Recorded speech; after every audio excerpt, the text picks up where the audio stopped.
Зейнеп Арстанбекова көп жылдан бери Бишкек шаарында жашайт. Айтымында кала барган сайын жакшырууда.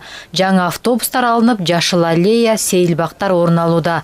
Зейнеп айым айрыкча шаарда билим берүү тармагында мыкты шарттар түзүлө баштаганын белгилейт. Бир жыл ичинде эле 15 мектептин салынышы аны педагог катары абдан кубанткан. 15 мектеп салынды биз үчүн жакшы жаңылык бул.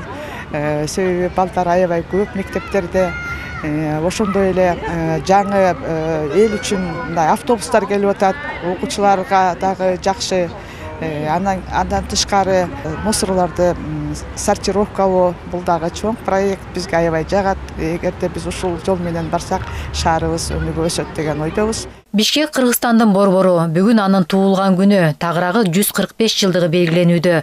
Борбордо 1878 жылы алгачкы көчөлөр, шаардык кварталдар түшүп, дарыкана, бала бакча, орус түзем мектеби ачылып, жашылдандыруу иштери башталган.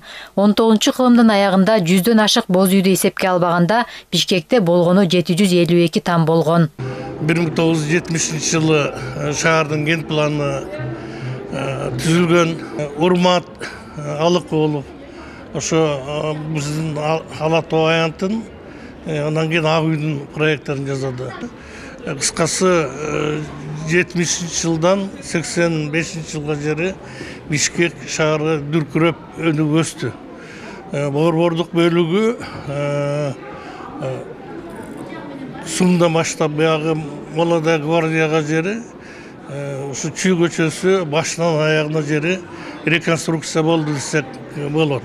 Турдак Мусабалич ошо 1958 жылы ошо Фрунзе горкомуна биринчи секретарь болуп келип, бүгүнкү күндө ошо ак мрамор шаарга айланткан ошо киши. Азыркы Бишкекте заманбап курулуштар, транспорт, имараттар, оюн-зоок аянтчалары, маданий жайлар орун алган. Кала жашоочуларга жана конокторго болгон шарттарды түзүп келет. Кайрадан жашыл шаар аталышын кайтаруу үчүн жыл сайын дарактардын жана гүлдөрдүн көчөттөрү отургузулат. Бишкек борбор катары өлкөнүн саясий, экономикалык, илимий, маданий карым-катнашын түптөгөн аянтча.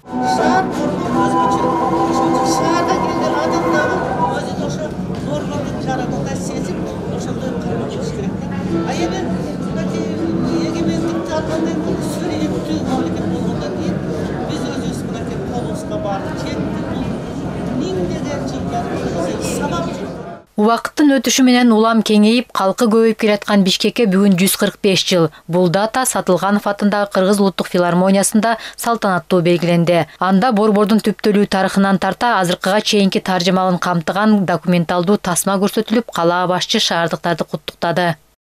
Урматтуу шаарыбыздын тургундары, кадырлуу коноктор, борбор калаабыздын башкы байлыгы анын көп улуттуу тургундары.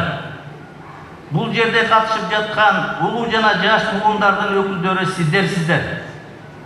Ар бириңиздер өзүңүздөр жашап жана иштеп жаткан Бишкек шаары менен сыймыктана тургандай, шаарыбызды көз жоосун алган кооз, таза жана меймандарга жайлуу, жакшы маанайда эс алуу үчүн бардык шарттарды түзөбүз.